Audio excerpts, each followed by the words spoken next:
Hi guys! Ayan, nandito po ako sa amin kasi pinasyalan ko si Father, tapos yun nga si Mama din, kaso lang wala si Mother, nagpunta sa bayan.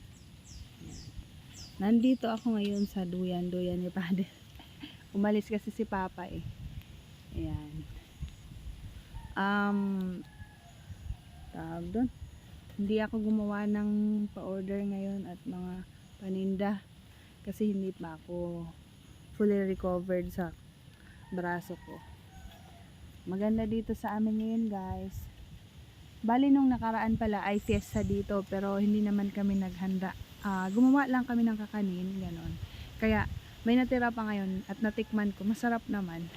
Akin na lang yun, ubusin ko yun. Ayan. Ang ganda pa dito sa area namin, kasi mahangin, maraming puno. Ayan. Kung gusto nyo mag-relax, ganda ng hangin, wala kang maamoy na mabantot.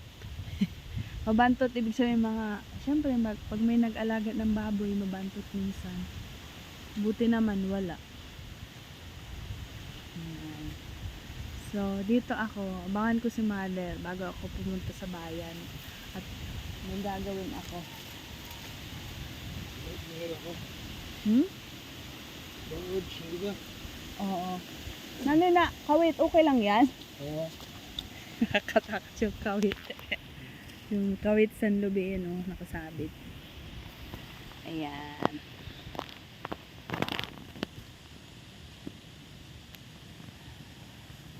Siguro mga pasado alas 8 pa yung dumating si Mama. Mahirap din sumakay ngayon sa bayan eh. Buti kong kasabay niya ako. Ayan. Itong right hand ko guys, ito yung damage. May gasgas yan dito sa may braso ko, kaya hindi ako masyadong makapagtrabaho gamit yung kamay ko na right. Ayan.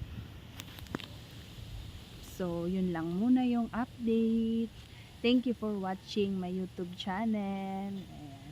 Gustuhin ko man dito magwalis-walis guys, ayoko kasi mabubugbog masyado yung kamay ko. Sa pagmumotor nga bugbog nga rin eh. So, sa pagwawalis pa kaya may may pwersa yun. Tsaka nakayoko pa. Bye guys!